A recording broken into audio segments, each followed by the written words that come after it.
If you're using Claude Code and Claude 5 newest models, this video is for you. The way you're supposed to set up context has changed. The old habits still works, but updating them saves you tokens and improve accuracy of outcome. So let's go through what has been changed and what to actually do about it. First, why should you even care about this? Context engineering is a big topic on its own, but here's the short version for you. When you send a prompt to Claude Code, the prompt is not the whole story. Under the hood, your prompt is just a small slice of the context that model actually receives.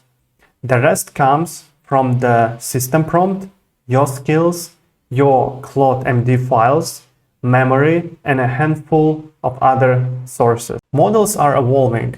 They're getting genuinely smarter, and that means that we don't need to write as many instructions as we did before. As the concrete proof, I can tell you that Anthropic recently removed around 80% of the Claude Code system prompt for models like Opus 5 and Fable 5. And the rules I'm talking about, they are not random. They are taken from Anthropic sources, and the article you can find in the description. So where can you start first? First of all, simplify your Claude.md file. And Anthropic provided really good example of conflict they had. So imagine you have a system prompt which saying do not add comments. Later you have your Claude.md which saying document everything, and the prompt which you sending or other developer is sending saying make this readable. So Claude at this point burns reasoning, resolving your contradiction instead of fixing your bug. Let's go straight to the rules. So rule number 1, you should use judgment, not rules for Claude Code. And as an example, we can write the system prompt in an old way. For example, answer in under 4 lines unless the user asks for detail. And the new version would be match the length of your response to the complexity of the question. Same goal, but watch what happens in practice. So if user asking in a prompt, what's the keyboard shortcut to copy? And of course, both of them will give you the same answer because it's simple. But now ask something hard like, why does my app keep crashing? The old rule forces a short answer, so the model just names the cause and stops. It can actually walk you through what's happening, so you have to ask a follow-up. And the new version lets it explain the whole thing in one go. That's the whole idea. A fixed rule is right for the simple case and wrong for the hard one. Judgment fits the answer to the question. Another great example of this rule is the comment section. If you remember when it was prompting something and Claude Code was implementing something for you, it was leaving you very big comments which are useless sometimes in the code, because basically every method was with like big comment section. And in the old prompting, you would say that don't write comments, because it was Anthropic solution basically. They didn't want to see those comments in the code. But the new way prompting would tell you that write comments like the ones already in the file, because remember that model can already judge. So newer models can just look at the file and see what's normal. Lots of dogs, write dogs. No comments anywhere, don't add them. And no ban needed anymore. The rule number 2 is about designing interfaces instead of giving Claude examples. The main rule for tool usage was to give Claude examples on how to use them.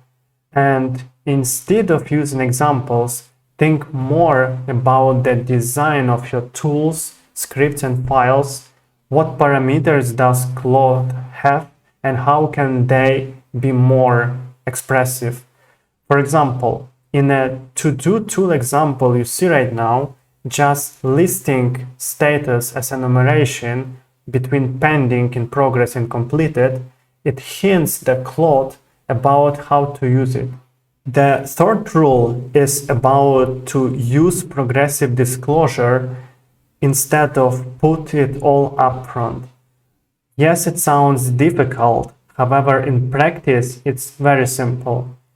Your system prompt isn't read once at the startup, it's resent with every message. So anything you put there, you pay for every single time, even when it's completely irrelevant to what you're doing. For example, the old way system prompting, it's having big CLAUDE.md file which contains the rules of reviewing, as you can see right now, cleaning up and all this stuff. And also at this example you can see the verification. But the new approach, it is to have a pointer plus a file that isn't loaded yet to the context. So, for example, in a system prompt, you will have the skills available, code review, verification, just naming of them. And it will also say that read the relevant skill.md file before starting that kind of work. And inside those skills, you will have the description. So at this point, you're not loading all these descriptions into the system prompt. You just given the pointer to have the kind of lazy loading in the future. The rule number 4 is to use rich references instead of simple specs. So if you ever coded, or I would rather say prompted, because it's more popular right now, prompted with the Claude Code in a plan mode, you know that Claude has heavily relied on markdown files with plans. And storing these files as plans helped Claude refer to them when needed. But recently, Anthropic found that Claude can handle increasingly more complicated references. So instead of simple markdown files, Claude can reference HTML artifacts created by their new artifacts feature. And HTML files even is more readable for you at the end of the day. So I will speak about these artifacts very soon on my videos. So please subscribe my channel if you're curious about that. So to summarize all of that, system prompt is heavily tied to the product. It tells Claude what it's operating in. For Claude Code, you basically never touch this. But if you're building your own agent harness, this is where you spend time. By the way, if you don't know what is harness, you can also subscribe my channel and I will tell it in next videos. Another thing, CLAUDE.md. Keep it lightweight. Briefly say what your repo is for, then spend most of your tokens on the gotchas, then on non-obvious stuff, like all types live in one monolithic file, nowhere else. Do not state the obvious things Claude can just read off your file system. Another thing, skills. Think of this as lightweight guides Claude pulls in when needed. Don't over-constrain them, except in the few areas where it really matters. For long skills, split them across many files and use progressive disclosure. As I mentioned before, you don't need to load everything to your context immediately. Load just small pieces when needed, and that's what we call lazy loading. And also use references. As I mentioned before, you rather need to think of HTML files which are generated by artifacts rather than markdown files we all used before. So at the end of the video, I can just say that all of us have already existing projects which are using different approaches, and this is okay to adjust this because prompting and context engineering are relatively fresh topics and it's changing month by month. So sometimes it's just good to review something and adjust it to the newer models. And of course, it's possible to do a little bit more automated right now, because you can execute one nice command in Claude Code, which is called doctor, and it will automatically scan your skills and markdown files, I mean this Claude.md, and will tell you what you can already fix. So as a first step, start from this and later do review by yourself. And also for the future prompting, use rules which I mentioned in this video. And that's it from me today. Thank you for watching. Subscribe to my channel if you like this, and see you later.